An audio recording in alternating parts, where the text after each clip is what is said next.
ከባድ ነው የሰው ልብ። እግዚአብሔር ልቡናችን ያጽዳል። ክርስቲያኖች የእውነት ነው የምነግራችሁ፣ ልባችን በጣም ከባድ ነው። እንደምናስበው ቀላል አይደለም። እንደምንገምተውም ክርስቲያኖች አይደለም። ለራሳችን እንደሚመስለንም ቅኖችና የዋሆች አይደለንም። ብዙ ተንኮል፣ ብዙ ድካም፣ ብዙ ክፋት ያለብን ሰዎች ነን። ተንበርክከን ፈውሰን እፈወሳለሁ፣ እጠበኝ እነጻለሁ አለው እኮ ዳዊት አይደለም ያለው? በሂሶጵ እርጨኝ አለ እነጻለሁ አለው። እግዚአብሔር ይጠበን፣ ይርጨን፣ ያንጻን፣ ያስተካክለን። እኛ ኢትዮጵያውያን የተገለጠ ነው ግብራችን። በጣም የተለያየን፣ የተከፋፈል፣ በቤተ መቅደስ አንድ ላይ እየቀደስን፣ አንድ ላይ እየዘመርን፣ አንድ ላይ እያስቀደስን የገሌ ዘር ነው የገሌ ምንባባል በአፋችን ባንናገረው በልቡናችን ግን ለሆኑ ሰዎች የሆነ ርቀት ቦታ ያስቀመጠ እጅግ ክፉ ልብ አለን በእውነቱ። እንዴት ነው የሚታረቀን ታዲያ እግዚአብሔር? ለምን እንወቅሰዋለን እንዳልሰማን እንደሌለ? ይኸው ዮሴፍ ያደረገው ከወንድሞቹ ክፋት ራሱን ጠበቀ። ከሰማነው ካስያዙን በቃ ትብትብ አድርጎ ከያዘን ክፋት እግዚአብሔር ያላቀን። ክርስቲያኖች በነገራችን ላይ እውነተኛ አማኝ የብሶት ስሜት አይሰማው። ማንም ቢተው አይጨነቅም። ማን እንዳይተው ነው የሚፈራ? እግዚአብሔር ብቻ እንዳይተው ነው የሚፈራ። አንዲት እግዚአብሔርን የምትፈራን ሴት አንዲት እግዚአብሔርን የማትፈራ ሴት ትሰድባታለች አሉ። በቃ እና አንዳንድ ሰው ሰድቦ ሰብዶ ተሰዳቢው ካልመለሰለት ደግሞ የበለጠ ይናደዳል። ታውቃላችሁ አይደለም? እንደዚህ አይነት ሰው መልሰው ቢሰድቡት ደስ የሚለው ሰው አለ። በኋላ እንዲያው ሰድባ ምንም ዝም ስትላት አቅም ስለሌላት ነው ብላ አስባ እንዲህ አለቻት፣ ምን አባሽ አንቺ ያለ እግዚአብሔር ዘመድ የሌለሽ አለቻት። አሁን ይሄ ስድብ ነው ማለማው? ኧረ እሱን ተይው እንጂ እሱን ተይልኝ እንጂ ሌላው ወሰጅ አለቻቸው። አሁን እግዚአብሔር ማስተዋሉን ያደለ። አሁን እኛ ስለ በደል ታሪክ ነው ምናወራው። የተረዳነውን የመሰለንን አብዝተን ነው የምናገረው። ሃይማኖት ቀላል አይደለም ክርስቲያኖች። ሃይማኖት ሌላ አይደለም። ሃይማኖት ረጅም የጸሎት መጽሐፍ መድገም አይደለም። ልንገራችሁ፣ ሃይማኖት የበደሉን ሰዎች በደል እንዳልበደሉን አድርጎ መተው ነው። ክርስቲያኖች እግዚአብሔር ይሄን በእውነት ያሳደረብን። ክርስቲያኖች መጀመሪያ ራስን በቤተሰባችን ውስጥ ክፉ ሰው ካለ እኛም ልንሆን እንችላለን። በነገራችን ላይ ስንሰማ ሌላውን እንላለን እንጂ ክፉዎቹ እኛም ልንሆን እንችላለን። ያን ክፋት ግን ከማህበረሰብ ነው የምንወስደው፣ ከሰው ነው። በነገራችን ላይ ከታላቅ ሊሆን ይችላል፣ ከወላጅ ሊሆን ይችላል፣ ከጎረቤት ሊሆን ይችላል፣ ከጓደኛ ሊሆን ይችላል፣ ከሰፈሩ ከማህበረሰቡ ሊሆን ይችላል። ምክንያቱም አንዳንዱ ክፋት የማህበረሰብ ባህል ሆኗል፣ መገለጫ ሆኗል። ልክ በሐረር እናትን እየተሳደቡ መናገር ልማድ እንደሆነው ማለት ነው። አሁን የአዲስ አበባም ሆኗል። ምን አሁን የአዲስ አበባ ብቻ የኢትዮጵያ ሆኗል። እግዚአብሔር እንዲህ ያለውን በሽታ ነቅሎ ይጣለልን። እና ክርስቲያኖች አስተውሉ፣ ክፋት ቀላል ነገር እንዳይመስላችሁ።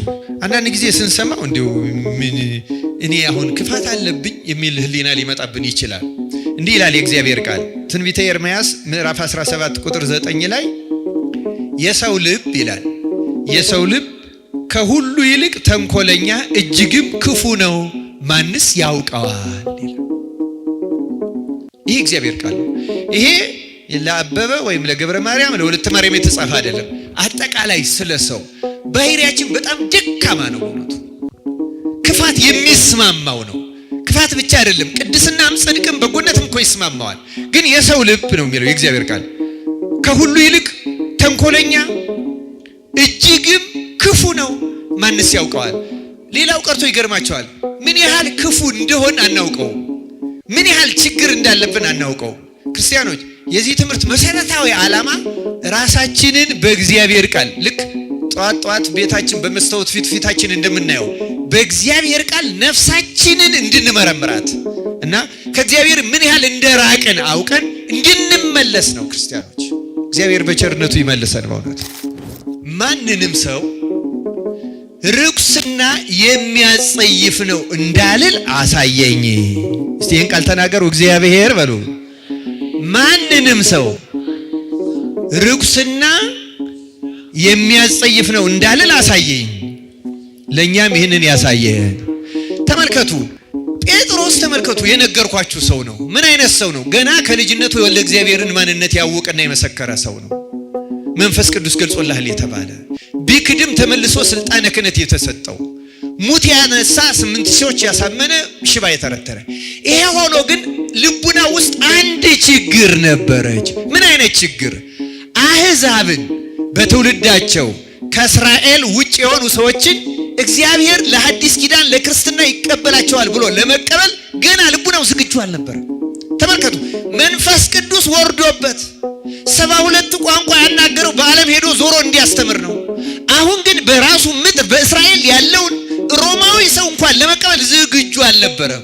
ስለዚህ አንተ አለው እነዚያን የማይበሉ እንስሳት ያሳየው፣ ርኩሳን የተባሉትን ያሳየው። አህዛብ እንደዚያ ናቸው ለእስራኤል። ግን ደግሞ ተመልከት እግዚአብሔር ተቀብሏቸዋል። በሐዲስ ኪዳን የሞትኩላቸው ለነሱ ነው። ሥጋዬን የቆረስኩት ደሜን ያፈሰስኩት ለነሱ ነው። እስራኤል በመገዘራቸው አህዛብ ባለመገዘራቸው፣ እስራኤል የመንጻት ሥርዓት ስላላቸው አህዛብ ስለሌላቸው፣ እስራኤል ትንቢት መቅደስ ካህን ስላላቸው አህዛብ ስለሌላቸው እነዚህ የረከሱ እነዚህ የተቀደሱ አይደሉም። በሐዲስ ኪዳን ክርስቶስ ለሁሉም አንድ ጊዜ ሞቷል፣ ሥጋውን ቆርሷል። አሁን በክርስቶስ ደም ዓለም ተቀድሷል። አንድም ሰው በእግዚአብሔር ፊት ርኩስ የለም። አታድላ። ወንጌል የሚገባቸው እስራኤል ብቻ ናቸው ብለህ አታስብ። ተቀበላቸው አለና መንፈስ ቅዱስ ገሰጸው፣ አስተማረው። ስለዚህ ነው አንድም ሰው ርኩስና የሚያስጸይፍ ነው እንዳልል። ልካ ያ ራእይ ያየው ስለ ቆርኔሌዎስ ኖሯል። ቆርኔሌዎስ ሮማዊ ነው። ቆርኔሌዎስ አህዛብ ነው። ቆርኔሌዎስ ያልተገዘረ ነው። ቆርኔሌዎስ ሕግና ስርዓት አያውቅም ብዬ ወደ ክርስትና እንዳልቀበለው እንዳልጸየፈው መንፈስ ቅዱስ አሳየኝ አለ። ለእኛም እንዲህ ያለው ምስጢር ይግለጽልን ያሳየ። የክርስትና ዓላማው በነገራችን ላይ ክርስቲያን ማለት ክርስቶሳዊ የክርስቶስ መታያ መገለጫ የመልኩ የክርስቶስ ስዕል ማለት ነው። ይህን ቅዱስ ጳውሎስ በመልእክቶቹ ደጋግሞ ገልጾታል። አርፈድም ብዬ ስለመጣው ጊዜን ለማሳጠር ነው እንጂ እንደምታውቁት በእውነቱ ሁላችንም ቅዱስ ጳውሎስ እንዳለው የልጁን መልክ ሊመስሉ ተገባቸው ይላል። ማንኛችንም የሱን መልክ ልንመስል ነው የተገባነው። እሱ የኛን መልክ የነሳው የኛን መልክ ሊመስል ነው።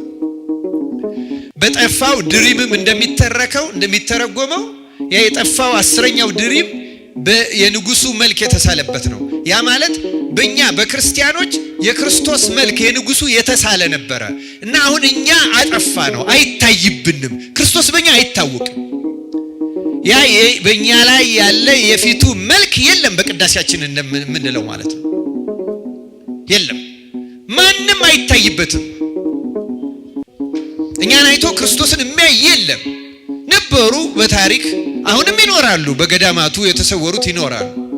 ግን ይሄ ዘመን የእብለት የቅጥፈት ስለሆነ እውነተኛ ጸጋ ያላቸው የተሰወሩ ናቸው። በእውነቱ እርግጥ በየትኛውም ዘመን እዩኝም እወቁኝም ብለው ወጥተው ያውቁ እና ክርስቲያኖች ሁላችንም ለዚህ የተፈጠርን ነበረ። በክርስቶስ አዲስ ፍጥረት ሆነን ስንፈጠር በተለይ ክርስቲያን ስንሆን መልኩን ለማሳየት እግዚአብሔርን ለማሳየት እግዚአብሔርን አይተንም ለማሳየት አይተን ለማሳየት ስንል እንግዲህ አንዳንድ ይሄ የማታለልም ዘመን ስለሆነ ብዙዎቻችን ጥያቄ ሊኖረን ይችላል። እኛ ብቻ አይደለንም። እንደውም ሐዋርያትም ይሄ ጥያቄ እንደነበራቸው መጽሐፍ ቅዱስ ያስረዳል። ይህ ሆኖ አለባበሳችን የማማሩን ያህል አንዳችንም ደግሞ እግዚአብሔርን የምናሳይ ሰዎች አለመሆናችን ደግሞ አሳዛኝ ነው። ሆነቱ አሳዛኝ ነው። እንኳን በህይወታችን በንግግራችን እንኳን አልቻልንም። ሆነቱ በንግግራችን እርግጥ ንግግር ጌታ እንዳለው በአፍ የሚወጣው ከልብ ስለሆነ ልባችን ካልተስተካከለ ንግግራችን ሊስተካከል አይችልም። እንደውም ስለ ምእመናንም አይደለም የምናገረው፣ ስለኛ በመድረኩ ላይ ቆመን ሳናፍር እናስተምራለን የምንለው አስተማሪዎች ራሱ ውጤቱ አንዱ ማናመጣው እግዚአብሔርን እንደመሰለን ደራሲ በምናቡ ገጸ ባህሪን እንደሚስለው ከመጽሐፍት ተነስተን በህሊናችን የሳልነውን እግዚአብሔርን እንናገራለን እንጂ በመጽሐፍት የተገለጸውን በቅዱሳን የታየውን በትርጓሜ የተብራራውን በንግግር እንኳን ማሳየት የማንችልበት ጊዜ ማለት ይህ ጊዜ ነው። እንኳን በህይወታችን እንኳን በኑሯችን እንደ ጲጥፋራ ያለ ስለ እግዚአብሔር ሰምቶ የማያውቅ አሁን በቻይና በህንድ ያሉ ሰዎች አሉ ስለ እግዚአብሔር ሰምቶ የማያውቁ። እኔ ራሴ የዛሬ 10 ዓመት ገጥሞኛል። ለአገልግሎት አውስትራሊያ ቆይቼ ስመለስ በቻይና ነበረ። ቻይና አንድ ቀን ውሎ ስለነበረን ጎብኝተን ጾም ነው እንደዚህ የነቢያት ጾም ወቅት ነበረ። ባለ ታክሲውን ሬስቶራንት ወሰደናለውና የምንፈልገው ምግብ ለመግለጽ እንደው ቀላል መስሎን እንጾማለን አሉ። እንጾማለን ስንለው እስላሞች ናቸው ወይ አለ። እነሱ የሚያውቁት የሚጾም እስላምን ነው። ነገራችን እውነተኛ ታሪክ ነው የምነግራቸው። ክርስቲያንን ስንድነው ምን ነው ክርስቲያን አለ። ወይስ ክርስቲያን አለ። ደነገጥኩ እኔ። ክርስቲያን የሚባል መኖሩን የማያውቅ ሰው ስለመኖሩ አላውቅም። ምንድነው ክርስቲያን አለ? ምን ብዬ ላስረዳው? ክርስቶስን ሰምተው የማያውቁ ክርስቲያን አይተው የማያውቁ በዓለም እኮ ተመልከቱ፣ በቢሊየን የሚቆጠር ክርስቲያን ነኝ የሚል ሰው ባለበት፣ በሚሊዮን የሚቆጠር ቤተ መቅደስ ባለባት ዓለም ውስጥ ክርስቲያን ምንድነው የሚል በሚሊየን የሚቆጠር ሰው አለ። አይገርማችሁ? ምንድነው ክርስቲያን አለኝ? ምን ብዬ ላስረዳው? አሁን በዓለም ላይ ያ ቻይና ምንድነው ክርስቲያን ያለኝ ሰው እኔን አይቶ እግዚአብሔርን እንደ ጲጥፋራ በዮሴፍ ላይ እንዳለው ማየት ይቅርና አንድ ክርስቲያን በአገልጋዮቹ ላይ እግዚአብሔርን ማየት ዛሬ አይችልም። ሰው በህይወቱ ማሳየት እንደሚችል ገና በሕገ ልቡና አሁን ያነበብኩላችሁ ታሪክ የሚያስረዳው የተፈጸመው በሕገ ልቡና ነው። ሕገ ኦሪት ከሙሴ ነው የሚጀምረው። ሙሴ ከዮሴፍ ከ200 ዓመት በኋላ የሚመጣ ሰው ነው ሙሴ የሚመጣው እና ኦሪት የምትሰራው ከዚያ በኋላ ነው። ይሄ አሁን ያነበብኩላችሁ ታሪክ ደግሞ በሕገ ልቡና ከያዕቆብ ልጆች አንዱ ከእስራኤል ልጆች አንዱ በሆነው በዮሴፍ ሕይወት የተፈጸመ ነው። ዛሬ የሱን ታሪክ መነሻ አድርገን የግል ሕይወታችንን ቅዱሳን በእግዚአብሔር ፊት ምን እንደሚያደርጉ ወይም ምንድናቸው ለእግዚአብሔር በሌላ ቋንቋ ርዕሳችን ማሳየት ስለሆነ የእግዚአብሔር መታያዎች ናቸው እንጂ አንዳንዶቹ እንደሚሉት መጋረጃዎች አይደሉም። እግዚአብሔር ቅዱሳን የእግዚአብሔር መገለጫዎች፣ መታያዎች፣ መታወቂያዎች ናቸው። ታሪኩን ትንሽ እንድናፍታታውና እንድናየው ፈልጋለሁ። ክርስቲያኖች እንዳልኳችሁ ዮሴፍ ከሙሴ ኦሪትን ከጻፈልን 200 ዓመት በፊት የነበረ ሰው ነው እና እግዚአብሔርን ያየው ጌታው ነው ብለናል። ጌታው የተባለ የዮሴፍ ጌታ ማን ነው? ጲጥፋራ ነው አይደለም እንዴ? ጲጥፋራ የፈርዖን ባለስልጣን ነው እና ዮሴፍ የሄደው ተሽጦ ወደ ግብጽ ነው። ወደ ግብጽ ተሽጦ ወርዶ እሱ ደግሞ ወደዚያ ካወረዱት ከፍልስጤም ነጋዴዎች ገዛው ይላል። በዚያ ሆኖ ነው እና የዮሴፍ ጌታ ጲጥፋራ በነበረባት ግብጽ በሀገሩም ሆነ በሚኖርበት ማህበረሰብ ውስጥ እግዚአብሔር የሚባል ስም ሲጠራ አያውቅም። ክርስቲያኖች አስተውሉ፣ እግዚአብሔርን አያውቅም። በሕገ ልቡና ያው በቃል ኪዳን ካሉት እንደና አብርሃም እና የዮሴፍ የዘር ሐረጎች እሱን የመሰሉ ሌሎችም እንደነ ኖህና ሌሎችን የመሰሉት እግዚአብሔርን የሚያውቁ ቢኖሩም አብዛኛው ሰው ወደ ጣዖት አምልኮው ገብቷል እና በግብጽም የሚመለክ የነበረው እግዚአብሔር አልነበረም። ጠንቋዮች ትልቅ ቦታ ነበራቸው እና ስለ እግዚአብሔር መጽሐፍ አልተጻፈም፣ ነቢያት አልተነሱም፣ ስብከትም አልተሰበከም። እንኳን በግብጽ ይቅርና በእስራኤልም ገና በእስራኤልም መቅደስ አልታነጸም፣ መጻሕፍት አልተጻፉም፣ ነቢያት አልተነሱም። ምንም ይህን የሚያስረዳ በዓለም ላይ እግዚአብሔር በልቡናቸው ከገለጸላቸው ሰዎች በቀር ለዚያም ነው ሕገ ልቡና የሚባለው እግዚአብሔርን ለሌላው ፍጥረት ለማሳወቅ የሚሆን ምስክር ማስረጃ ምንም አልነበረም። ምንም ባልነበረበት በዚያ ዘመን የእግዚአብሔርን ስም ሰምቶ የማያውቅ ጲጥፋራ የሚባል አንድ የግብጽ ባለስልጣን አፉን ሳይከፍት ሳይሰብክ ሳይናገርም ስሙንም ሳይጠራ እግዚአብሔርን ማሳወቅ ማሳየት በህይወቱ የሚችል ሰው ባሪያ ሆኖ ተሽጦ ወደ ቤቱ ገባ እና እንዴት ይቻላል የሚለውን ጥያቄ ማንሳት አስፈላጊ ነው። በሐዲስ ኪዳን ቢሆን ላንደነቅ እንችላለን። በዚያ ዘመን አንድ ሰው እግዚአብሔርን እንዴት እንዲህ ሊያሳይ ይችላል? እንዴት ነው ዮሴፍ እግዚአብሔርን ያሳየው? ይሄ ቀላል ነገር አይደለም ክርስቲያኖች። አሁን እኛ በክርስትናው ዘመን ያለን መርገም ተሽሯል፣ ፍዳ ተወግዷል፣ ሙስና መቃብር ድል ተነስተዋል። አካላዊ ቃል ሰው በመሆኑ ምክንያት ሰው ከባህሪ መለኮት ተሳታፊ ሆኗል። ንጽሕት ቅድስት ድንግል ማርያም የባህሪያችን መመኪያ በመካከላችን አለች። በየዕለቱ የእግዚአብሔር ቃል ይሰበካል። በየዕለቱ በጧት በማታ ይጸለያል። በየዕለቱ ብዙ የእግዚአብሔር ነገር ይነገራል። ይህ ሆኖ አለባበሳችን የማማሩን ያህል አንዳችንም ደግሞ እግዚአብሔርን የምናሳይ ሰዎች አለመሆናችን ደግሞ አሳዛኝ ነው። በእውነቱ አሳዛኝ ነው። እንኳን በህይወታችን በንግግራችን እንኳን አልቻልንም። በእውነቱ በንግግራችን እርግጥ ንግግር ጌታ እንዳለው በአፍ የሚወጣው ከልብ ስለሆነ ልባችን ካልተስተካከለ ንግግራችን ሊስተካከል አይችልም።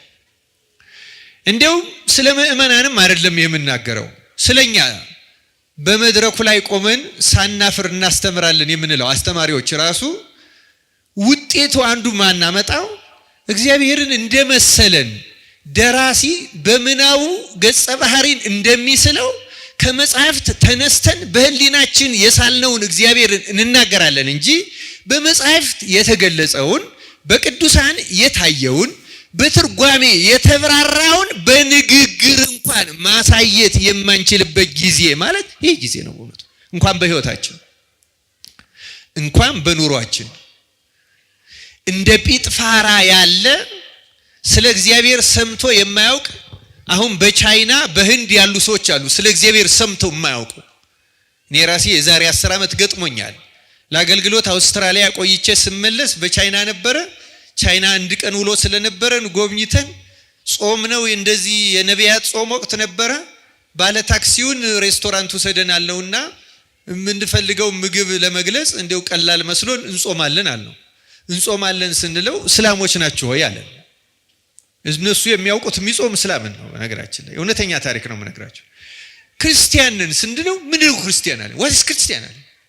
ደነገጥኩ እኔ። ክርስቲያን የሚባል መኖሩን የማያውቅ ሰው ስለመኖሩ አላውቅም። ምንድነው ክርስቲያን አለ። ምን ብዬ ላስረዳው?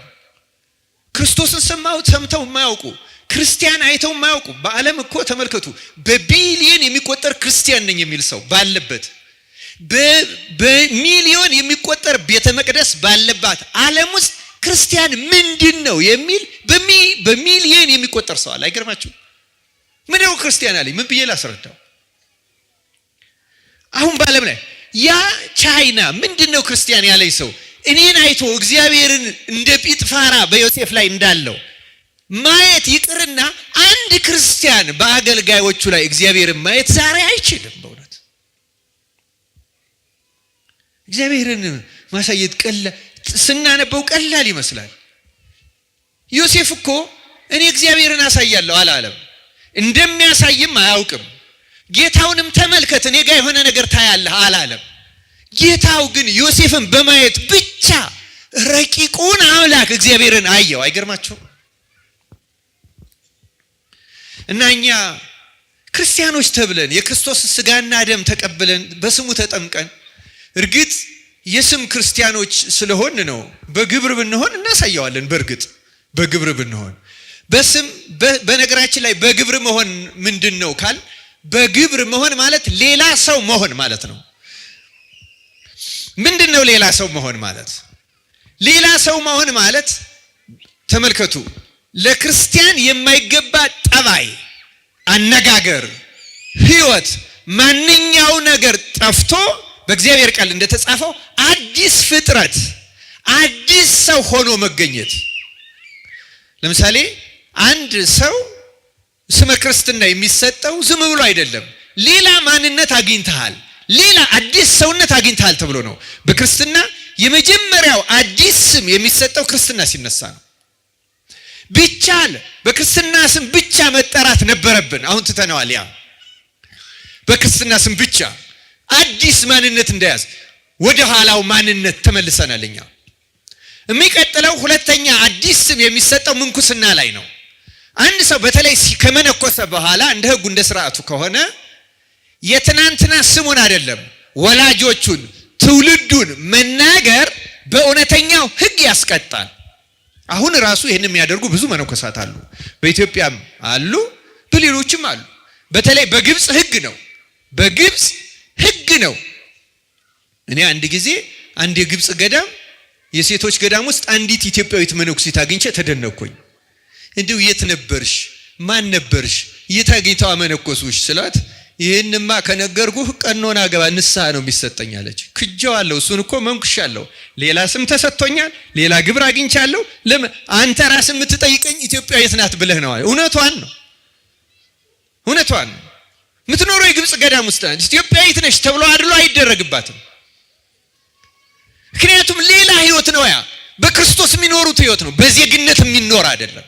በትውልድ የሚኖር አይደለም። በቋንቋ የሚኖር አይደለም። እኛ ደግሞ ያለንበትን ቦታ እናውቀዋለን።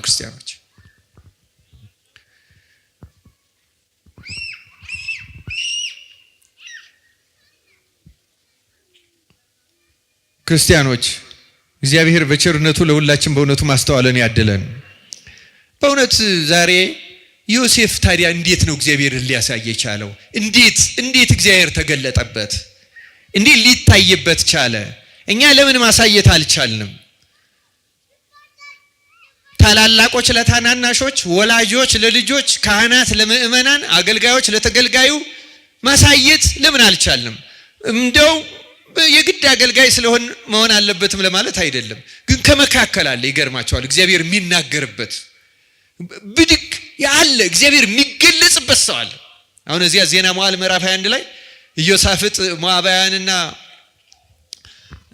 አዶማውያን ሊወጉት በመጡና በተጨነቁ ወደ እግዚአብሔር ቁርጥ ልመናውን ባቀረበ ጊዜ ልመናው ቁርጥ ስለነበረ፣ ቁርጥ ልመና ማለት ምን ማለት ነው? አንድ ሰው እግዚአብሔርን ከመለመኑ በፊት እግዚአብሔር እንደሚሰማውና እንደሚመልስለት ሳይጠራጠር በልቡናው ሲያደርገው ቁርጥ ልመና ይባላል። ይሰማኝ ይሆን እያለ የሚነገረው አይደለም እሱ ልመና የሚባለው። እና ቁርጥ ልመና አቀረበ። እግዚአብሔር ደግሞ ቁርጥ ልመና ወዲያው ነው የሚሰማው። ከጉባኤው መካከል አንዱን ሰው አናገረው ይላል። አትዋጉም እናንተ፣ እኔ እዋጋለሁ፣ እናንተ ታያላችሁ ብቻ አላቸው ይላል። እግዚአብሔር እንዲህ ያለውን ድምፅ ያሰማን። ይህን ያናገረው አንድ ሰው ነው፣ ከህዝቡ መካከል አንድ ተራ ሰው፣ ግን ህይወቱ ድሉ የተገባ አለ። እግዚአብሔር የሚናገርበት ሰው፣ እግዚአብሔር የሚገለጽበት፣ እግዚአብሔር የሚታይበት አለ። ያ ሰው እንደዚህ ያለ እግዚአብሔር ቅሩብ መሆኑን አያውቅም። ልናገር ልወቅላችሁም አይልም። መንፈስ እግዚአብሔር ግን ድንገት ይገለጽበታል። መንፈስ እግዚአብሔር ያደረበት ሰውነቱ ለእግዚአብሔር መንፈስ ማደሪያ ስለሆነ አይነግድም፣ አይሸቅጥም። እንደተለየ የእግዚአብሔር ሰው አያስመስልም። ኑሮውን ነው የሚኖረው። እውነት የሚኖር ሰው እንደዛ አይደለም። ክርስቲያኖች እንዲህ ያለው ስለምን ጠፋ? እግዚአብሔር ለሁላችን ማስተዋሉን ያደለን እና እንዴት ነው ዮሴፍ እንግዲህ ዓላማው የክርስትና ዓላማው በነገራችን ላይ ክርስቲያን ማለት ክርስቶሳዊ የክርስቶስ መታያ መገለጫ የመልኩ የክርስቶስ ስዕል ማለት ነው። ይህን ቅዱስ ጳውሎስ በመልእክቶቹ ደጋግሞ ገልጾታል። አርፈድም ብዬ ስለመጣው ጊዜን ለማሳጠር ነው እንጂ እንደምታውቁት በእውነቱ ሁላችንም ቅዱስ ጳውሎስ እንዳለው የልጁን መልክ ሊመስሉ ተገባቸው ይላል። ማንኛችንም የእሱን መልክ ልንመስል ነው የተገባ ነው። እሱ የኛን መልክ የነሳው የኛን መልክ ሊመስል ነው። በጠፋው ድሪምም እንደሚተረጎመው ያ የጠፋው 10ኛው ድሪም የንጉሱ መልክ የተሳለበት ነው። ያ ማለት በእኛ በክርስቲያኖች የክርስቶስ መልክ የንጉሱ የተሳለ ነበረ እና አሁን እኛ አጠፋ ነው፣ አይታይብንም። ክርስቶስ በእኛ አይታወቅም። ያ በእኛ ላይ ያለ የፊቱ መልክ የለም። በቅዳሴያችን እንደምንለው ማለት ነው የለም። ማንም አይታይበትም። እኛን አይቶ ክርስቶስን የሚያይ የለም። ነበሩ በታሪክ አሁንም ይኖራሉ። በገዳማቱ የተሰወሩት ይኖራሉ። ግን ይሄ ዘመን የእብለት የቅጥፈት ስለሆነ እውነተኛ ጸጋ ያላቸው የተሰወሩ ናቸው በእውነቱ እርግጥ በየትኛውም ዘመን እዩኝም መወቁኝም ብለው ወጥተው ያውቁ እና ክርስቲያኖች ሁላችንም ለዚህ የተፈጠርን ነበረ። በክርስቶስ አዲስ ፍጥረት ሆነን ስንፈጠር በተለይ ክርስቲያን ስንሆን መልኩን ለማሳየት እግዚአብሔርን ለማሳየት እግዚአብሔርን አይተንም ለማሳየት አይተን ለማሳየት ስንል እንግዲህ አንዳንድ ይሄ የማታለልም ዘመን ስለሆነ ብዙዎቻችን ጥያቄ ሊኖረን ይችላል። እኛ ብቻ አይደለንም።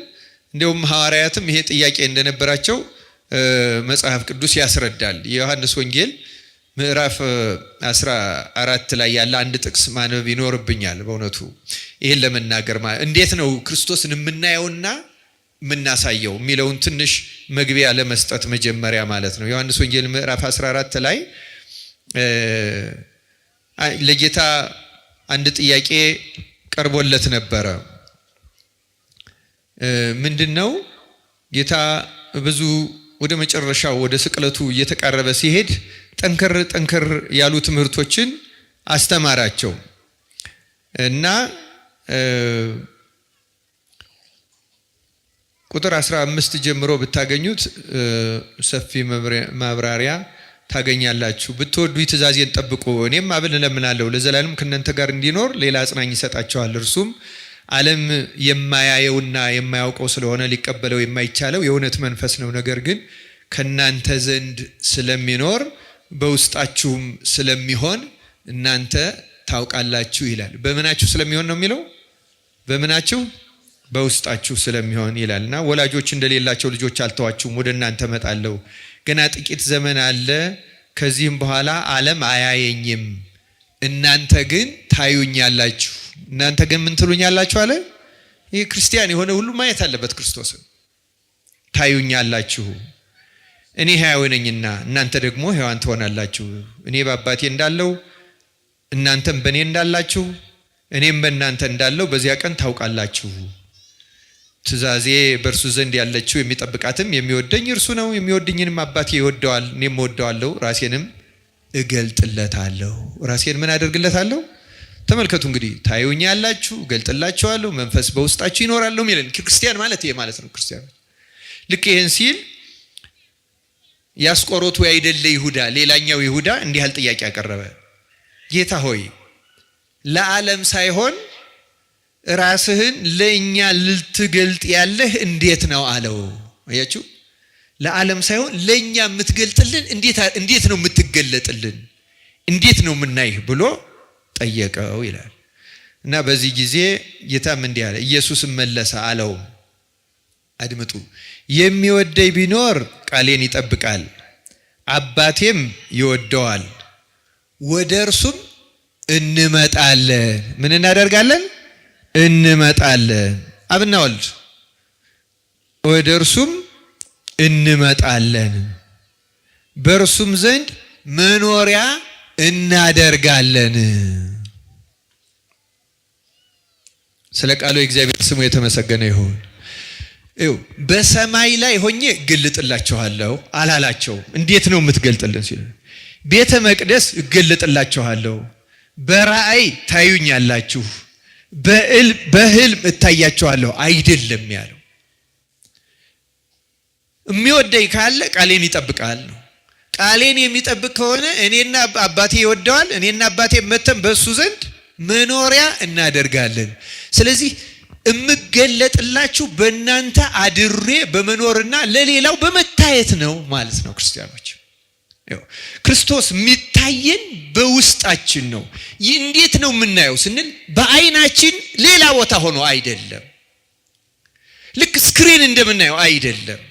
ክርስቶስ ማየት የምንችለው በውስጣችን ሆኖ ነው። በውስጣችን ካልሆነ ምንም ያህል ብንቃሽ ብንመኝ አናየው። ክርስቲያኖች እምናየው በውስጣችን። ለዚያ ነው ተመልከቱ፣ በዚያ በሕገ ልቡና እንኳን ዮሴፍ የክርስቶስ ምሳሌም ነው በነገሩ። ለዚያም ነው የታየበት፣ በውስጡ ሆኖ በስራው ታየበት እንጂ እንደ ራእይ እንደ ምስል እንደዚያ ሆኖ አልታየም። በእውነቱ እርግጥ በሐዲስ ኪዳን ከተዋህዶ በኋላ ምንታዌ ስለሌለ ማለት የቃልና የስጋ መለያየት ስለሌለና ስለማይኖር በተዋህደው ስጋ መጥቶ ለቅዱሳን ብዙ ጊዜ ታይቷል፣ ይታያል። ይጨበጣል፣ ይዳሰሳል፣ አብሯቸው ይበልጣል፣ ይበላል፣ ይጠጣል። አባይ ቢሾይ አዝሎታል፣ እግሩንም አጥቦታል፣ የእግሩንም እጣቢ ጠጥቶታል። ይወደው ነበርና አባ ቢሶይ ክርስቶስ በእውነት በረከቱ ይደረብን በሁላችን። ይህን ያደርጋል። ግን እውነተኛው መገለጥ የሚባለው በእኛ ውስጥ መጥቶ መኖሪያ ሲያደርግ ሲያድርብን በእኛ ላይ ሲገለጥ። ታዲያ እንዴት ነው የሚገለጥብን? እኛ እግዚአብሔር እንደዚያ ሆኖ የሚታይብን ሊገለጥብን የሚችለው ምን ብንሆን ነው? ዮሴፍ እንዴት እግዚአብሔር ታየበት የሚለውን ትንሽ ታሪኮችን አንስቼ ትንሽ ለማየት እንሞክራለን። እግዚአብሔር ለሁላችን ማስተዋሉን ያደለን። ክርስቲያኖች በእውነት ክርስቶስን እግዚአብሔር ማሳየት ነው ዋናው ተግባራችን ብያለሁ። የክርስትና ዓላማው እሱ ነው እንጂ ተሰብስቦ እንደ ስቴዲየም ደጋፊ ሞራል ሰጥቶ የሚኬድበት አይደለም። የክርስትና አውደ ምህረት ወይም ድምቀት ሰጥተን መብዛታችን አሳይተን የበላጭነት ስሜት ፈጥረን ስርዓታችን ያማረ መሆኑን ፎክረን የምንሄድበት አደባባይ አይደለም። የማንኛውም እንቅስቃሴና ጉባኤ፣ ቅዳሴ፣ ማህሌት፣ ሳታት፣ ምህላ፣ ጸሎት፣ ዑደት ዓላማው እግዚአብሔርን ማሳየት ነው፣ ወይም እግዚአብሔርን ከኛ ጋር ማድረግ ነው። ክርስቲያኖች በቸርነቱ በእውነት ከኛ ጋር ይሆን። ግን እንዴት ነው የሚታየው? እንዴት ነው በእኛ መካከል የሚያድረው? ክርስቲያኖች ይህን ለማየት ነው ይህን በዮሴፍ ህይወት የምናየው። ዮሴፍ እግዚአብሔርን እንዴት ለማሳየት ቻለ ስንል መጀመሪያ የዮሴፍ ገድሉ ራሱን ከወንድሞቹ ክፋት ስለጠበቀ ነው መልሱ። ዮሴፍ ምን ስላደረገ ነው? ከወንድሞቹ ክፋት። የወንድሞቹን ክፋት አሁን አላነበብኩላችሁም። ታሪኩን ግን ብዙ ጊዜ የምትሰሙት የምታውቁት ነው። ያነበብኩላችሁ ቅድም ኦሪት ዘፍጥረት ምዕራፍ 39 ቁጥር 1 እስከ 5 ነው። ኦሪት ዘፍጥረት ምዕራፍ 37ን ስታነቡት ዮሴፍ መጀመሪያ ስራ በአባቱ ቤት እንደጀመረ የ17 ዓመት ልጅ ሲሆን ከዚያ በግ ጥበቃ ወደ ወንድሞቹ ሲወጣ ወንድሞቹ ከሱ በላይ 10 ወንድሞች አሉት፣ ታላላቆቹ ናቸው። በዚያ በልማድ ይኖሩ ስለነበረ ከአባታቸው ቅድስና ይልቅ ክፋት ተጠናውቷቸው ነበር እና ዮሴፍ የወንድሞቹን ክፋት ወደ አባቱ አመጣ ይላል። አልተባበረም። ክፋታቸውን አየ፣ ታዘበ። ምንም ቢሆን ታላላቆቼ ናቸው፣ ወንድሞቼ ናቸው። እነሱ ጥሩ ነው ያሉት ጥሩ፣ እነሱ መጥፎ ነው ያሉት መጥፎ ነው ብሎ ከወንድሞቹ ጋር አልተስማማም፣ አላበረም። ግን ታላላቆቹ ስለሆኑና ሊመክራቸው ስለማይችል ወደ አባቱ አመጣ። እግዚአብሔር ለዮሴፍ መጀመሪያ ጸጋ የሰጠው ራሱን ከወንድሞቹ ክፋት ስለጠበቀ ነው። ክርስቲያኖች መጀመሪያ ራስን በቤተሰባችን ውስጥ ክፉ ሰው ካለ እኛም ልንሆን እንችላለን። በነገራችን ላይ ስንሰማ ሌላውን እንላለን እንጂ ክፉዎቹ እኛም ልንሆን እንችላለን። ያን ክፋት ግን ከማህበረሰብ ነው የምንወስደው፣ ከሰው ነው። በነገራችን ላይ ከታላቅ ሊሆን ይችላል፣ ከወላጅ ሊሆን ይችላል፣ ከጎረቤት ሊሆን ይችላል፣ ከጓደኛ ሊሆን ይችላል፣ ከሰፈሩ ከማህበረሰቡ ሊሆን ይችላል። ምክንያቱም አንዳንዱ ክፋት የማህበረሰብ ባህል ሆኗል፣ መገለጫ ሆኗል። ልክ በሐረር እናትን እየተሳደቡ መናገር ልማድ እንደሆነው ማለት ነው። አሁን የአዲስ አበባም ሆኗል። ምን አሁን የአዲስ አበባ ብቻ የኢትዮጵያ ሆኗል። እግዚአብሔር እንዲህ ያለውን በሽታ ነቅሎ ይጣለልን እና ክርስቲያኖች አስተውሉ። ክፋት ቀላል ነገር እንዳይመስላችሁ። አንዳንድ ጊዜ ስንሰማው እንዲሁ እኔ አሁን ክፋት አለብኝ የሚል ህሊና ሊመጣብን ይችላል። እንዲህ ይላል የእግዚአብሔር ቃል ትንቢተ ኤርምያስ ምዕራፍ 17 ቁጥር 9 ላይ የሰው ልብ ይላል፣ የሰው ልብ ከሁሉ ይልቅ ተንኮለኛ እጅግም ክፉ ነው፣ ማንስ ያውቀዋል ይላል። ይህ እግዚአብሔር ቃል ነው። ይሄ ለአበበ ወይም ለገብረ ማርያም ለወለተ ማርያም የተጻፈ አይደለም። አጠቃላይ ስለ ሰው ባህሪያችን በጣም ደካማ ነው። በእውነቱ ክፋት የሚስማማው ነው። ክፋት ብቻ አይደለም፣ ቅድስናም ጽድቅም በጎነትም እኮ ይስማማዋል። ግን የሰው ልብ ነው የሚለው የእግዚአብሔር ቃል ከሁሉ ይልቅ ተንኮለኛ እጅግም ክፉ ነው፣ ማንስ ያውቀዋል። ሌላው ቀርቶ ይገርማቸዋል። ምን ያህል ክፉ እንደሆን አናውቀውም። ምን ያህል ችግር እንዳለብን አናውቀውም። ክርስቲያኖች የዚህ ትምህርት መሰረታዊ ዓላማ ራሳችንን በእግዚአብሔር ቃል ልክ ጧት ቤታችን በመስታወት ፊታችን እንደምናየው በእግዚአብሔር ቃል ነፍሳችንን እንድንመረምራት እና ከእግዚአብሔር ምን ያህል እንደራቅን አውቀን እንድንመለስ ነው ክርስቲያኖች። እግዚአብሔር በቸርነቱ ይመልሰን። በእውነት የሰው ልብ በጣም ክፉ ነው ይላል።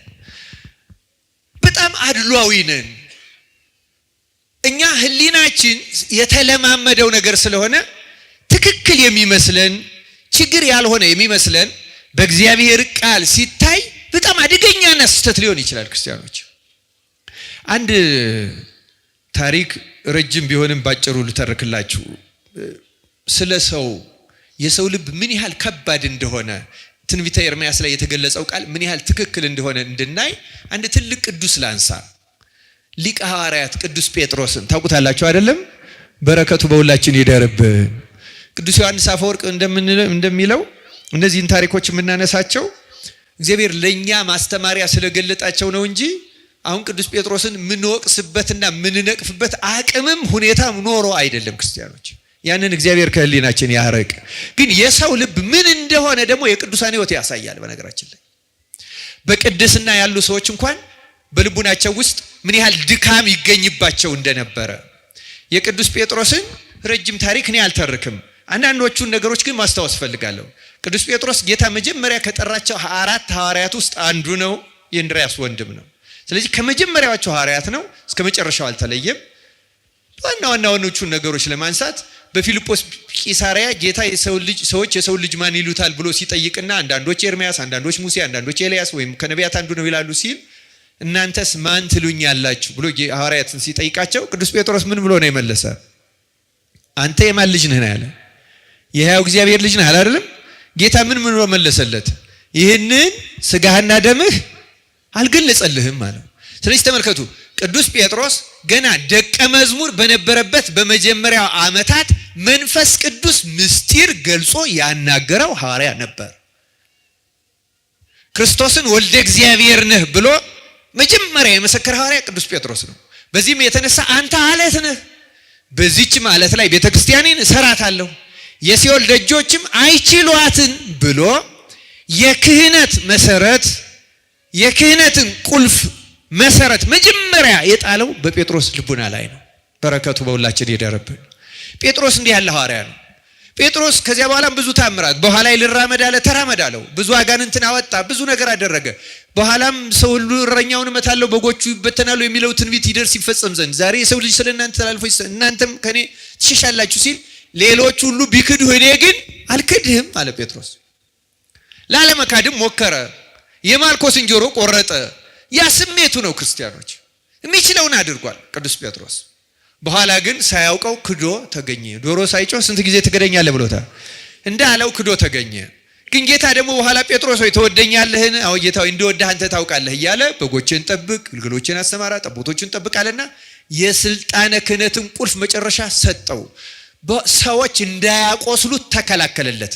እንዳያቆስሉት ማለት ምን ማለት? አንተ እኮ የተሰቀለለት ክደሃል፣ አንተን እንዴ ፍጹም ሐዋርያ ነህ እንዳይባል የክህነትን ከተንሳኤው በኋላ የክህነትን ቁልፍ የሰጠው ለቅዱስ ጴጥሮስ ነው። ስለዚህ ቅዱስ ጴጥሮስ ድክመትን ቢገኝበት በድክመቱ ልንነቅፈው አልተፈቀደልንም። እግዚአብሔር ይቅር ብሎታል፣ ትቶለታል። ስለዚህ ይህንን ስልጣን ተቀበለ። ከዚያ በኋላ ቅዱስ ጴጥሮስ ጌታ ካረገ በኋላ መንፈስ ቅዱስ ወርዶ 72 ቋንቋ ሲያናግር አይሁድ ጉሽ ወይን ጠጅ ጠጥተው ሰክረዋል ሲሉ ገና 3 ሰዓት ነው ብሎ መጀመሪያ የሰበከውና 3000 ነፍሳትን ያሳመነው ማን ነው? ቅዱስ ጴጥሮስ። ከ72 ቋንቋ ከሚናገር ከተለያየ ሀገር የመጡትን ሰዎች 3000 ሰዎችን ያሳመነ ቅዱስ ጴጥሮስ ነው። በኋላ አንድ ቀን ከዮሐንስ ጋር ወደ ቤተ መቅደስ ሲሄዱ ደግሞ ሽባው ለመናቸው። የሐዋርያት ሥራ ምዕራፍ 5 ላይ እንደተጻፈው ምዕራፍ 3 ላይ እንደተጻፈው ሲለምናቸው እንሰጥ ዘንድ አንዳች የለንም፣ ያለንን እንሰጣለን፣ በጌታ በኢየሱስም ተነስና ተመላለስ አለው። ብድግ ብሎ ሽባው ተመላለሰ። ተደነቁ። ሰዎች ሰሙት። ከዚያ በኋላ 5000 ሰዎችን አሳመነ። 8000 ማህበረ እስጢፋኖስ የምትባለው የተመሰረተችው በቅዱስ ጴጥሮስ ስብከት ነው። ከዚህ በኋላ ቅዱስ ጴጥሮስ ሌሎች ታምራት ማድረግ ቀጠለ።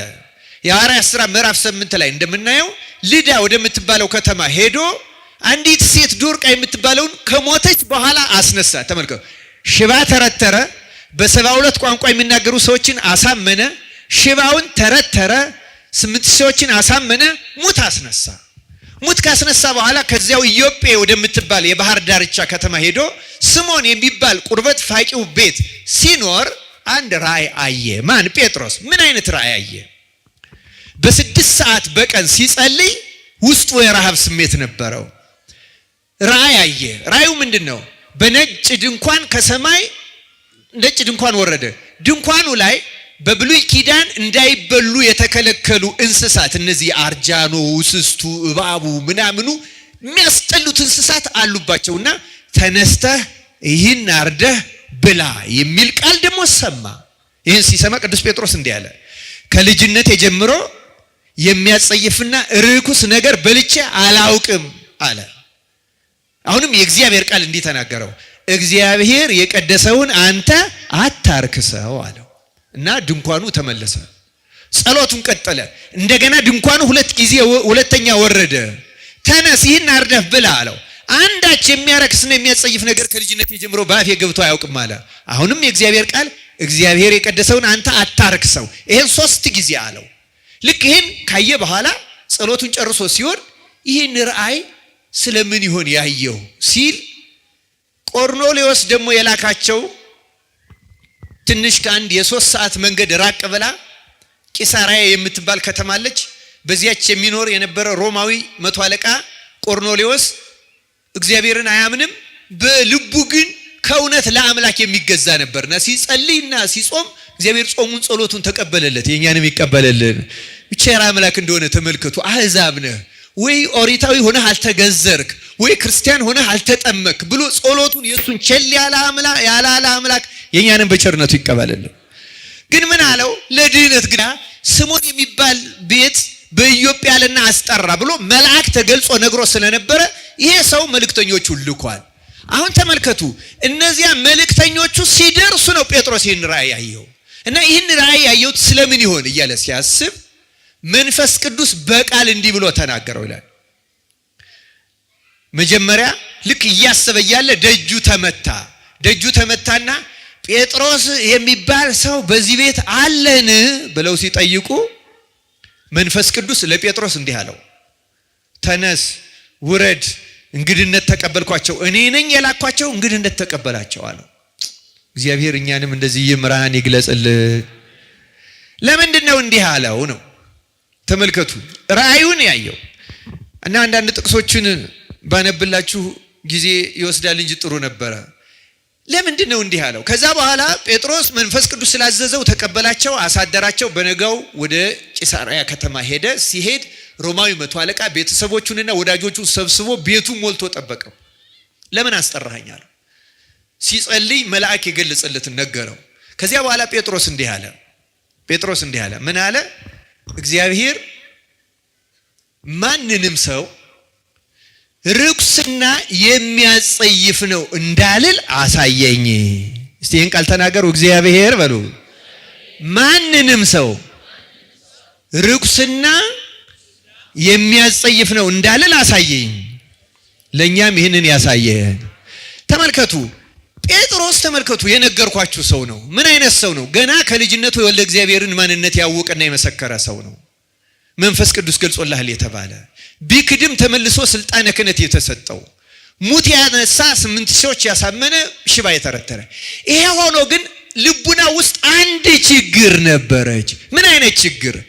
አህዛብን በትውልዳቸው ከእስራኤል ውጭ የሆኑ ሰዎችን እግዚአብሔር ለሐዲስ ኪዳን ለክርስትና ይቀበላቸዋል ብሎ ለመቀበል ገና ልቡናው ዝግጁ አልነበረም። ተመልከቱ፣ መንፈስ ቅዱስ ወርዶበት 72 ቋንቋ ያናገረው በዓለም ሄዶ ዞሮ እንዲያስተምር ነው። አሁን ግን በራሱ ምድር በእስራኤል ያለውን ሮማዊ ሰው እንኳን ለመቀበል ዝግጁ አልነበረም። ስለዚህ አንተ አለው እነዚያን የማይበሉ እንስሳት ያሳየው፣ ርኩሳን የተባሉትን ያሳየው። አህዛብ እንደዚያ ናቸው ለእስራኤል። ግን ደግሞ ተመልከት፣ እግዚአብሔር ተቀብሏቸዋል። በሐዲስ ኪዳን የሞትኩላቸው ለነሱ ነው። ስጋዬን የቆረስኩት ደሜን ያፈሰስኩት ለነሱ ነው። እስራኤል በመገዘራቸው፣ አህዛብ ባለመገዘራቸው። እስራኤል የመንጻት ሥርዓት ስላላቸው፣ አህዛብ ስለሌላቸው።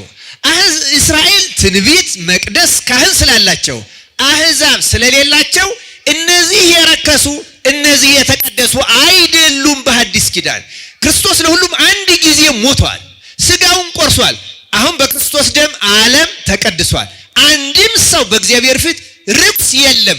አታድላ፣ ወንጌል የሚገባቸው እስራኤል ብቻ ናቸው ብለህ አታስብ፣ ተቀበላቸው አለና መንፈስ ቅዱስ ገሰጸው፣ አስተማረው። ስለዚህ ነው አንድም ሰው ርኩስና የሚያጸይፍ ነው እንዳልል። ልካ ያ ራእይ ያየው ስለ ቆርኔሌዎስ ኖሯል። ቆርኔሌዎስ ሮማዊ ነው። ቆርኔሌዎስ አሕዛብ ነው። ቆርኔሌዎስ ያልተገዘረ ነው። ቆርኔሌዎስ ሕግና ስርዓት አያውቅም ብዬ ወደ ክርስትና እንዳልቀበለው እንዳልጸየፈው መንፈስ ቅዱስ አሳየኝ አለ። ለእኛም እንዲህ ያለው ምስጢር ይግለጽልን፣ ያሳየ። እዩት፣ የሰው ልብ ማለት እንደዚህ ያለ ደካማ ነው። ጴጥሮስ 72 ቋንቋ የሚያገልጽ መንፈስ ቅዱስ ወርዶለት ሙት አንስቶ ሽባ ተርትሮ ለአሕዛብ የነበረው ማግለል ጥላቻ ማለት ይከብደኛል። ጥላቻም አልነበረውም፣ ግን በተለየ ርቀት ያያቸው ነበረ። በጣም የሚገርመው ነገር ግን ይሄ ብቻ አይደለም። ቅዱስ ጴጥሮስ ይህን ራእይ አይቶ ቆርኔሌዎስና ቤተሰቡን ካጠመቀ በኋላ ከእስራኤል ምድር ወጥተው መጀመሪያ የሄዱት ከእስራኤል ድንበር ወዳለችው ወደ ሶርያ ነው። ወደ ሶርያ ወጥተው ማስተማር ከጀመሩ ክርስቶስ ካረገ ከጥቂት ዓመታት በኋላ ጳውሎስ ክርስቲያኖችን ሲያሳድድ ኖሮ ሳውል ማለት ነው ተጠምቆ ሐዋርያ ሆኖ ጳውሎስ ከሆነ በኋላ በሶርያ እያለ ጴጥሮስ አሕዛብና ከእስራኤል ወገን ሆነው ሁለቱም ክርስቲያን ሆነው ሲመጡ አሕዛብን ትቶ ወደ ማን ይሄድ ነበር ይላል? ወደ ወገኖቹ ወደ እስራኤል። ጳውሎስ በጥፊ የመታው በዚህ ምክንያት ነው። ተመልከቱ፣ የቆርኔሌዎስን ራእይ ካየ በኋላ እስራኤልን በመፍራት እንዴት ከነርሱ ጋር በላህ እባላለሁ ብሎ አሁንም ያመራቅ አለቀቀው ነበር። ጴጥሮስ እንዲህ ያለ ነገር ካለቀቀው እኛን ይለቀናል? ሲመልሱ ይለቀናል ወይ? እግዚአብሔር ፈውስን ለሁላችን ይላክልን። አድሎ በጣም ከባድ ናት። ወገን መምረጥ በጣም ከባድ ናት። ደግሞ ይህን ስላችሁ ጴጥሮስም አለቀቀውም እያላችሁ እንዳትጠቅሱ። ደፋሮች ነን እኛ፣ መቼም ለድካማችን አጋዥ ነው የምንፈልገው። እግዚአብሔር ሕሊናችን ይፈውስልን። ጴጥሮስ አድሎ አድርጓል ነበር፣ ውስጡ ግን ፍርሃት እንኳን አለቀቀውም ነበር። ከባድ ነው የሰው ልብ። ለዚህ ነው የሰው ልብ እጅግ አደገኛ፣ የሰው ልብ ከሁሉ ይልቅ ተንኮለኛ እጅግም ክፉ ነው የተባለ። የሰው ልብ በጣም ከባድ ነው። ክርስቲያኖች ከባድ ነው የሰው ልብ። እግዚአብሔር ልቡናችን ያጽዳል። ክርስቲያኖች የእውነት ነው የምነግራችሁ፣ ልባችን በጣም ከባድ ነው። እንደምናስበው ቀላል አይደለም። እንደምንገምተውም ክርስቲያኖች አይደለም። ለራሳችን እንደሚመስለንም ቅኖችና የዋሆች አይደለንም። ብዙ ተንኮል፣ ብዙ ድካም፣ ብዙ ክፋት ያለብን ሰዎች ነን። ተንበርክከን ፈውሰን እፈወሳለሁ፣ እጠበኝ እነጻለሁ አለው እኮ ዳዊት አይደለም ያለው? በሂሶጵ እርጨኝ አለ እነጻለሁ አለው። እግዚአብሔር ይጠበን፣ ይርጨን፣ ያንጻን፣ ያስተካክለን። እኛ ኢትዮጵያውያን የተገለጠ ነው ግብራችን። በጣም የተለያየን፣ የተከፋፈል፣ በቤተ መቅደስ አንድ ላይ እየቀደስን፣ አንድ ላይ እየዘመር፣ አንድ ላይ እያስቀደስን የገሌ ዘር ነው የገሌ ምንባባል በአፋችን ባንናገረው በልቡናችን ግን ለሆኑ ሰዎች የሆነ ርቀት ቦታ ያስቀመጠ እጅግ ክፉ ልብ አለን በእውነቱ። እንዴት ነው የሚታረቀን ታዲያ እግዚአብሔር? ለምን እንወቅሰዋለን እንዳልሰማን እንደሌለ? ይኸው ዮሴፍ ያደረገው ከወንድሞቹ ክፋት ራሱን ጠበቀ። ከሰማነው ካስያዙን በቃ ትብትብ አድርጎ ከያዘን ክፋት እግዚአብሔር ያላቀን። ክርስቲያኖች በጣም እንዴ ይሄማ ትክክል ነው እንላለን አንዳንዴ። ይሄማ ትክክል ነው እንዴ? ምኑ ነው ትክክል? ክርስቲያኖች በእውነቱ ይሄ በጣም አደገኛ ነገር ነው። ጊዜ ቢኖር ሰፋ አድርጎ መናገር ይገባ ነበረ። ሰፊ ድክመታችን ነው። ልባችን ብዙ ድካም አለው። እግዚአብሔር ከዚህ የልብ ክፋት ነፃ ያውጣ። እግዚአብሔር ልቡናችን ከተስተካከለማ አንዴ ነው የሚመለሰው። ክርስቲያኖች አንድንም ሰው አይተው።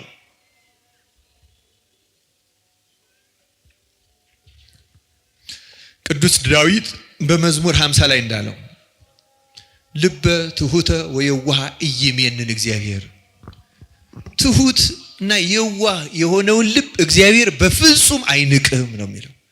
እንግዲህ ተመልከቱ ክርስቲያኖች፣ እግዚአብሔር የማይንቅ ከሆነ አድልቶ አይደለም የተወንን፣ ልቡናችን ትሁት የዋህ ስላልሆነ ክርስቲያኖች። እግዚአብሔር የማንንም ልቡ ትሁት የሆነ ማንኛውንም ልብ እግዚአብሔር አይንቅም። ችግሩ ያለው እዚህ ውስጥ ነው ክርስቲያኖች፣ ልባችን ውስጥ ነው ያለው መሰረታዊ ችግሩ። እንቅፋታችን ሌላ አይደለም ክርስቲያኖች፣ የኛው የራሳችን ልቡ ነው። ይህን ጾም እንጠቀምበት። በሽተኛ ካልሆን በቀር ረዘም ያለ ጊዜ እንጹም። ረዘም ያለ ጊዜ ብቻ አይደለም፣ ውለንም ስንበላ መጥነን እንብላ። መጥነን ሰውነታችንን እንቅጣው። ከዚያ በኋላ መብረክረክ ተሰጥቶን ፈጣሪያችንን ልቡናችን አስተካክል ብለን እንለምነው ክርስቲያኖች። ልቡናችን ከተስተካከለ ምንም ችግር የለም። እውነቱ ልቡ የተስተካከለ አንድንም ሰው እግዚአብሔር ትቶ አያውቅም። አንድንም ሰው ክርስቲያኖች። ስለዚህ ችግሩ ያለው እኛ ልብ ውስጥ ነው። ለምን ይሄን አናይም? ለምን ይሄ አልተደረገልንም ካል መልሱ ባጭሩ ልቡናችሁ ስላስተካከለ ነው። ለዚያ ነው ጌታም በወንጌል አስቀድማችሁ ውስጡን ፈሪሳውያንን የወጭቱን ውስጡን እጠቡ ነው ያለው። ውጩን አታጥሩ። ዝም ብሎ ከላይ ብናሰማምረው አነጋገሩንም ብናሽሞነሙነው አይሆንም። ክርስቲያኖች ውስጥ መስተካከል አለበት። ልቡናችንን እናስተካከል። አምላካችን እግዚአብሔር ይርዳን። ዮሴፍን አሁን ክፋት መራቁን ብቻ አይደለም እስከ መጨረሻው አሁን 2-3 ነጥቦችን አነሳለሁ ባጭሩ ልቡን እናየዋለን። እውነት ለመናገር ሁለተኛው የዮሴፍ ታሪክ በጣም ይገርማቸዋል። ዮሴፍ ሁለተኛው እግዚአብሔር የታየበት ምክንያት የሰዎችን ድካም አያነሳም። አለማንሳት ብቻ አይደለም አይደጋግምም በፍጹም። ከመጽሐፍ ቅዱስ 2 ጥቅሶችን ብቻ በንባብ አሰማቸዋለሁ። ዮሴፍን መሸጡን አውቀናል አይደለም እንዴ? ዮሴፍ በጲጥፋራ ቤት የሆነውን ታሪክ ታውቃላችሁ አታውቁም? የጲጥፋራ ሚስት ወደደችውና ከኔ ጋር ተኛ አለችው፣ እምቢ አላት። እምቢ ሲላት ጨርቁን በግድ ስትይዝ ጥሎላት ወጣ ይላል አይደለም? ቅድም ያነበብኩላችሁ ኦሪት ዘፍጥረት 39 ቁጥር 7 ጀምሮ ስታነቡ ይህን ታሪክ ነው የምታገኙት። ትቶላት ወጣ። በኋላ ግን እሷ እንደዚህ ያለ መልካም ባሪያ አስገብቶ አስደፈረኝ ብላ ጮኸች። ታሰረ፣ እስር ቤት ገባ። ደግሞ የንጉሱ እስረኞች ማለት ንጉሱን በቀጥታ በድለው ሊገደሉ የሚችሉ እስረኞች የሚታሰሩበት የተለየ እስር ቤት አለ። እዛ ውስጥ ነው ዮሴፍ የገባው። እና ዮሴፍ እዚያ ገብቶም ግን በጣም የሚገርመኝ የዮሴፍ ሕይወቱ እግዚአብሔር ከእርሱ ጋር የነበረ ሰው ስለነበረ ስራ አያቆምም ነበረ እና እስር ቤትም ስራ ይሰራ ነበረ። እግዚአብሔር ደግሞ ጸጋውን አበዛለት። አሁን እኛ ብንሆን ምን አድርጌ ነው እግዚአብሔር ወንድሞቼ ጠሉኝ፣ ሸጡኝ፣ ራቁቴን ልብሴን ገፈው ነው የሸጡኝ። ከዛ ደግሞ እዚህ መጥቼ ተሽጬ ባለውበት ሳገለግል እስር ቤት ገባው። ጠያቂ ዘመድ የለኝ፣ የሚያውቀው ሰው የለም፣ ሌላ ሀገር ነው ያለው። እኛ ብንሆን ምን እንደሚሰማን አስቡ ክርስቲያኖች። ዮሴፍ ግን እግዚአብሔር ከእርሱ ጋር ስለነበረ እንደዚህ አይነት የብሶት ስሜት፣ በነገራችን ላይ እውነተኛ አማኝ የብሶት ስሜት አይሰማው። ማንም ቢተው አይጨነቅም። ማን እንዳይተው ነው የሚፈራ? እግዚአብሔር ብቻ እንዳይተው ነው የሚፈራ። አንዲት እግዚአብሔርን የምትፈራን ሴት አንዲት እግዚአብሔርን የማትፈራ ሴት ትሰድባታለች አሉ። በቃ እና አንዳንድ ሰው ሰድቦ ተሰዳቢው ካልመለሰለት ደግሞ የበለጠ ይናደዳል። ታውቃላችሁ አይደለም? እንደዚህ አይነት ሰው መልሰው ቢሰድቡት ደስ የሚለው ሰው አለ። በኋላ እንዲያው ሰድባ ምንም ዝም ስትላት አቅም ስለሌላት ነው ብላ አስባ እንዲህ አለቻት፣ ምን አባሽ አንቺ ያለ እግዚአብሔር ዘመድ የሌለሽ አለቻት። አሁን ይሄ ስድብ ነው ማለማወቅ። ኧረ እሱን ተይው እንጂ እሱን ተይልኝ እንጂ ሌላውን ውሰጂ አለቻቸው። አሁን እግዚአብሔር ማስተዋሉን ያደለ። እውነተኞች ሰዎች እግዚአብሔር ካላቸው ምንም ንቅንቅ አይፈሩም፣ አይሰቀቁም። እና ዮሴፍም እንደዚህ አይነት ሰው ነበረ። ታዲያ በእስር ቤት እያለ የንጉሱ እስረኞች መጥተው ደግሞ ለነሱ ህልም ተረጎመላቸው እና ህልም የተረጎመው ለንጉሱ ለፈርዖን ለእንጀራ አበዛውና ለጠጅ አሳላፊው ነው። በህልማቸው መሰረት ነው የተረጎመላቸው።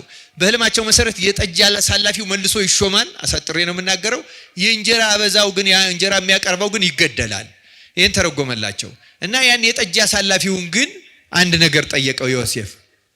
ሲጠይቀው አንተ እንደተፈታ አንተ የንጉሱ ጠጅ አሳላፊ ስለሆንክ እኔንም ከዚህ እስር ቤት እንደወጣ ንገርልኝ ለማለት ነው። እና ለማለት ሲናገር እንዲህ አለው። ተመልከቱ ዮሴፍ ለዚያ ለፈርዖን የጠጅ አሳላፊ ኦሪት ዘፍጥረት ምዕራፍ 40 ቁጥር 14 ላይ እንዲህ የሚል ቃል ተጽፏል። ነገር ግን አለ በጎ ነገር በተደረገልህ ጊዜ እኔን አስበኝ። ማንን አስበኝ አለ? እኔን አስበኝ፣ ምህረትንም አድርግልኝ፣ የኔንም ነገር ለፈርዖን ነግረህ ከዚህ ቤት አውጣኝ ካለ በኋላ እኔን ከዕብራውያን አገር ሰርቀው አምጥተውኛልና ከዚህ ደግሞ በግዞት ያኖሩኝ ዘንድ ምንም አላደረኩም አለ ይላል። ስለ ቃሉ የእግዚአብሔር ስሙ የተመሰገነ ይሁን። የዮሴፍን በረከት ያሳድርብን፣ ልቡናውን አነጋገሩን ያድለን ይስጠን። በእውነት እዩ፣ ዮሴፍን አነጋገሩን ስሙት። እኔን አለ ከዕብራውያን ሀገር ሰርቀው አምጥተውኛል። ተሰርቆ ነው የመጣ? ተሽጦ ነው የመጣው? እኛ ብንሆን ምን እንል ነበረ? የኔ ታሪክ ረጅም ነው፣ ቁጭ በልማ ስማ፣ አንድ ቀንም አያልቅም። ወንድሞች ያደረጉብኝን ግፍ ልንገርህ፣ በሰው ያልተደረገ በእኔ ተነግረዋል አንልም? እንላለን አንልም? ይኸው ጻድቃን ግን የሰውን ግፍ አጉልተው አይናገሩም። ጭራሽ እንዲያውም ወንድሞቹን አላነሳቸው። ተሰርቄ መጥቻለሁ አለ እንጂ ተሸጬ ራቁቴን ጉድጓድ ውስጥ ጥለውኝ ያመጣሁላቸው ምግብ በልተው ምንም አልዘረዘረም። ሰው የእግዚአብሔር ሲሆን የበደለውን ሰው በደል አይዘረዝርም። እንዲህ ያለውን ልቡና ያሳደረብን። እስኪ ራሳችን እንመለከተው። እንኳን ስለበደሉን ሰዎች ይቅርና የበደሉን ስለመሰሉን። በነገራችን ላይ የበደሉን ሰዎችና የበደሉን የመሰሉን ሰዎች ይለያያሉ። አይደለም እንዴ? እኛ እንደተበደልን እያሰብን ላንበደል እንችላለን። አብዛኛዎቻችን እንዲያው የምናወራው እንደተበደልን እናወራለን እንጂ ላንበደልም እንችላለን። ግን ብንበደልስ፣ የተጨበጠ በደል ቢፈጸምብንስ? እውነተኛ ሃይማኖት ያለው ሰው እግዚአብሔር ዝም ብሎ አይታይም። ክርስቲያኖች እግዚአብሔር የሚታይባቸው ሰዎች የሰውን በደል የማይቆጥሩ ሰዎች ናቸው። ዮሴፍ የወንድሞቹን በደል አላነሳም። ሌላው ቀርቶ ረጅሙን ታሪክ ባጭሩ ልንገርህና ወንድሞቼ ለዚህ ግፍ አሳልፈው ሰጡኝ አላለም። ረጅሙን ማሳጠርም የለም፣ አጭሩን ማስረዘምም የለም። አሁን እኛ ስለ በደል ታሪክ ነው ምናወራው። የተረዳነውን የመሰለንን አብዝተን ነው የምናገረው። ሃይማኖት ቀላል አይደለም ክርስቲያኖች። ሃይማኖት ሌላ አይደለም። ሃይማኖት ረጅም የጸሎት መጽሐፍ መድገም አይደለም። ልንገራችሁ፣ ሃይማኖት የበደሉን ሰዎች በደል እንዳልበደሉን አድርጎ መተው ነው። ክርስቲያኖች እግዚአብሔር ይሄን በእውነት ያሳደረብን። በጣም የሚገርመው ደግሞ እሱ እነዚያስ ወንድሞቹ ሆነው ነው። ጲጥፋራና የጲጥፋራ ሚስት ገዙት፣ ተጠቀሙበት። እግዚአብሔር ስለነሱ የጲጥፋራን ቤት ባረከው። ግቢውን፣ ውስጡን፣ ውጩን በሀብት አትረፈረፈለ። ይህን አድርጎ እንኳን እኔ ይህን አድርጌላቸው እነሱ ይህን አደረጉብኝ አላለም። ስለነሱም አልተናገረም። ምንድነው ያለ? አሁንም ደግሞ አለ ከዚህ ግዞት ቤት ውስጥ ያኖሩኝ ዘንድ እኔ ምንም አላደረኩም ብሎ እሱ ምንም ጥፋት ስላለማጥፋቱ ተናገረ እንጂ የጲጥፋራ ሚስት ስላጠፋቸው ጥፋት አልተናገረም።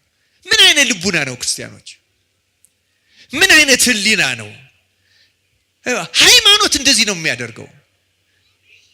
ኃጢአትንም ሰው እንኳን አሁን እኛ ኃጢአት እንኳን አብረን ብንሰራ እገሌ ያሰራን እገሌ ታሰራችን ነው የምንለው እንጂ እኔ እንዲህ አድርጌ ሰርቼ ብለን አንናዘዝም። ዝሙት እንኳን ብንፈጽም አታላኝ አታሎን እንደዚህ ነው የምንለው እንጂ እኔ ተታልዬ እኔ እንዲህ አድርጌ አንልም። ዮሴፍ ግን አላጠፋም ብቻ አይደለም፣ ግፍ ነው የተፈጸመበት። ግፍ ተፈጽሞበት ስለራሱ ምንም አለማድረግ እንጂ ስለሌላው አይመለከተው። እዚህ ግዞት ቤት ውስጥ ያኖሩኝ ዘንድ እኔ ምንም አላረኩም አለ እንጂ እንዲህ አደረጉብኝ የሚል ስለሌሎቹ አንድም ክስ አላነሳም። እንዲህ ያለችውን ነፍስ እግዚአብሔር ያድለን። ክርስቲያኖች ይህን የጾም እንጠቀምበት። እውነቴን ነው የምነግራችሁ። የኛ ህሊና ከሳሽ ነው። እንኳን እንደዚህ የበደልንን ሰው እኮ ያልበደልንን የማቴዎስ ወንጌል ምዕራፍ 17 ላይ አንድ ታሪክ አለ። ታሪኩ ምንድነው? አንድ ሰው ልጁን ጨረቃን እያየ እሳትና ውሃ ላይ እየጣለው በሽተኛ ልጅ ነበረው እና ወደ ደቀ መዛሙርቱ አመጣው። ደቀ መዛሙርቱ ያን ጊዜ ጸጋ ተሰጥቷቸው ሁለት ሁለት እያደረገ እየላካቸው እያስተማሩ አጋንንትን እያወጡ ድውያንን ይፈውሱ ነበረ። ይህም በሽተኛ አምጥቶ ወላጁ አባትየው ፈውሱልኝ አላቸው። ሞከሩ፣ ሊፈውሱት አልቻሉም። ታሪኩን ባጭሩ ለመናገር በኋላ ይሄ ሰው ልጁን ወደ ጌታ ይዞ ቀረበና ጌታ ሆይ ብዙ ጊዜ ልጅን እሳትና ውሃ ላይ ይጥለዋል፣ እንዲህ ያደርገዋል። ወደ ደቀ መዛሙርትህ አመጣሁት፣ እነሱ ግን ሊፈውሱት አልተቻላቸውም አለና ደቀ መዛሙርቱ ከሰሳቸው። እንዲገርማል እኮ እየሰማችሁ ነው ክርስቲያኖች? ይኸውላችሁ በእንዲህ ያለው ጊዜ እንኳን ህሊናችን ወደ ክስ ያቀናል። ለዚያ ነው ጌታ ጠማማ ትውልድ እስከ መቼ ከእናንተ ጋር እኖራለሁ ብሎ ገሰጸው መጀመሪያ። ምክንያቱም ስለ ልጁ አለመዳን ደቀ መዛሙርቱ ሊያስወቅስ የሚችል እንኳን ካለ በእነሱ ድክመት ብቻ እንደተፈወሰ አድርጎ መናገር ግን አልነበረበት። ግን ተመልከቱ አልቻሉም። እርግጥ ደቀ መዛሙርቱም ጌታን ጠይቀዋል። ለምን አልቻልም እኛ ብለው ጠይቀውት ነግሯቸዋል። ስለ እምነታችሁ ማነስ ነው ብሏቸዋል። እነሱም የእምነት ማነስ ይገኝባቸው ነበረ። የኛንም የእምነት ማነስ ክርስቶስ ያስወገደልን። ዋና ጉዳይ ግን ምን መሰላችሁ? ባልተበደል ነው። አሁን ደቀ መዛሙርቱ ይሄን ሰው አልበደሉትም። ባልበደል ነው እንኳን እንከሳለን። ዮሴፍ ግን በምንም መንገድ የክስ መንፈስ አላደረበትም ነበረ። አምላካችን እግዚአብሔር በየህልናችን በየአንደበታችን ያለውን የክስ መንፈስ ከኛ ያረቀልን። በኋላ ዮሴፍ የፈርዖንን ህልም ተርጉሞ ተሹሞ ታላቅ ሰው ሆኖ ታሪኩን ታውቁታላችሁ ብዬ ገምታለሁ ብዙዎቻችሁ። ወንድሞቹ እህል ሊገዙ መጡ። በኋላ ባወቁት ጊዜ አፈሩ። እነሱ እንዲያውም ለአባታቸው፣ በነገራችን ላይ የዮሴፍ ወንድሞች ታሪክ አሁን ላለነው ለኛ ለኢትዮጵያውያን ትምህርት ነው። ለአባታቸው ዮሴፍ ሲላቸው እንጃ ጨርቁ ይሄ የሱ ነው ወይ? ጨርቁን ቀዳደው በደም ነክረው እንግዲያውስ ክፉ አውሬ በልቶታል አሉት። አባትየው አለቀሰ። አባቱን ለማሳመን ነው ይሄን ያሉት። አባቱን ለማሳመን ክፉ አውሬ በልቶት ሞቷል ያሉት ወንድሞቹ በዘመን ብዛት ግን አመኑት። ይሄንን ዮሴፍ ሞቷል የሚለውን እየሰማችሁ ነው አይደል ክርስቲያኖች? አንዳንድ ሰዎች እንደዚህ እንደምንሆን ታውቃላችሁ። በሆነ ምክንያት ደንግጠን እንዋሽና ለዛ ውሸት ደጋግመን ስንናገር እውነት መስሎን ድርቅ ምንል ሰዎች አለን። ከዛ በኋላ ከዚህ በሽታ እግዚአብሔር ይፈውሰን እና አምነውት ኖረው በኋላ ስለ ዮሴፍ ሲናገሩ ዮሴፍ ሳያውቁት ስንት ናችሁ? 12 ነበር። እህሳ አንዱ አባታችን ጋር አንዱስ ሞቷል ብለው ለዮሴፍ ነገሩት። ምክንያቱም አምነዋል። ለራሱ ለዮሴፍ ሞቷል ብለው ስለ ዮሴፍ ነገሩት። ሐሰት በንስሐ ገብተንበት ተጸጽተንበት ተፍተን ካልጣልነው እውነት ይመስለናል። አሁን አንዳንድ ሰዎች እንደዛ ነው። አመክንያቸውን እንዲቢሉኝ እንዲላለው እንዲሉኝ እንዲላለው ይሉና በህሊላቸው ነገር ደጋግመው ካጠኑ በኋላ የእውነት መስሏቸው ድርቅ ለሽምግልና ሁሉ አይመቹም። እንደዚህ ያሉ ሰው እግዚአብሔር እንዲህ ያለውን በሽታ ነቅሎ ይጣልልን እና በኋላ ግን ዮሴፍ እሱ መሆኑን ሲያውቁ ተመልከቱ፣ ሞቷል ብለው ለራሱ ከነገሩት በኋላ በጣም አሳፍ የት ይግቡ? መሬት ተከፍታ ብትውጣቸው ደስታ። ዮሴፍ ምን እንዳላቸው ታውቃላችሁ? አሁን ያ ብንሆን ምን እንላለን? ወንድሞቻችን እንደዚህ አድርገው ቢመጡ እናንተማ ጎዳ ነው ብላችሁ እንዲህ አድርጋችሁ ነበር፣ ይኸው እግዚአብሔር እዚህ ያደረሰኝ እንላለን። አንልም ልንል እንችላለን። የማይልም ሰው ይኖራል። እውነቱ እግዚአብሔር ጸጋ ያልተለየው። ዮሴፍ ግን እንደዚህ አይነት ስሜት አልነበረው። ኦሪት ዘፍጥረት ምዕራፍ 45 ቁጥር 5 ላይ በጣም ሲጸጸቱና ሲያፍሩ ለወንድሞቹ እንዲህ አላቸው ይላል፣ አሁንም ወደዚህ ስለሸጣችሁኝ አትዘኑ፣ አትቆርቆሩም። እግዚአብሔር ሕይወትን ለማዳን ከናንተ በፊት ሰዶኛልና። አያችሁ እንዴት እንዳጽናናቸው ወንድሞቹ። ሸጣችሁኝ፣ ግፍንም ፈጸማችሁብኝ፣ አሁን ግን እግዚአብሔር ለዚህ አገናኘኝ አይደለም ያለ አይደለም።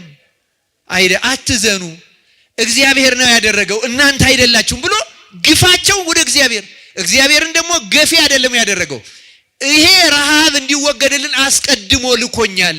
ይሄ እንዲወገድ እግዚአብሔር በጥበቡ ልኮኝ ነው እንጂ እናንተ ገፍታችሁኝ አይደለም። ስለዚህ ይሄ አይሰማችሁ ብሎ የነሱን አጥፍተናል በድለናል ብለው ባፈሩ በተጸጸቱ ጊዜ የበደለኝነት የጸጸት ስሜት እንዳይጎዳቸው ህሊናቸውን ፈወሳቸው። ምን ያህል ሰዎች ነን እኛ እንደዚህ አይነት ህሊና ያለን? እግዚአብሔር በቸርነቱ የመንፈስ ያደለህን። የተወደዳችሁ እግዚአብሔር ቤተሰቦች ትምህርቴን አሁን አጠቃልላለሁ ጊዜውም ስለመሸ። ዮሴፍ ሁለት ነገሮች ነው የምጨምረው። ሶስተኛ ተመልከቱ፣ መጀመሪያ ከወንድሞቹ ክፋት ራቀ። ሁለተኛ የበደሉት ሰዎች ክፋት አያነሳም፣ እግዚአብሔር ለበጎ አደረገው ነው። ሶስተኛ ምቀኝነት ፈጽሞ የለበትም ዮሴፍ። ምቀኝነትን ነቅሎ ይጣልል።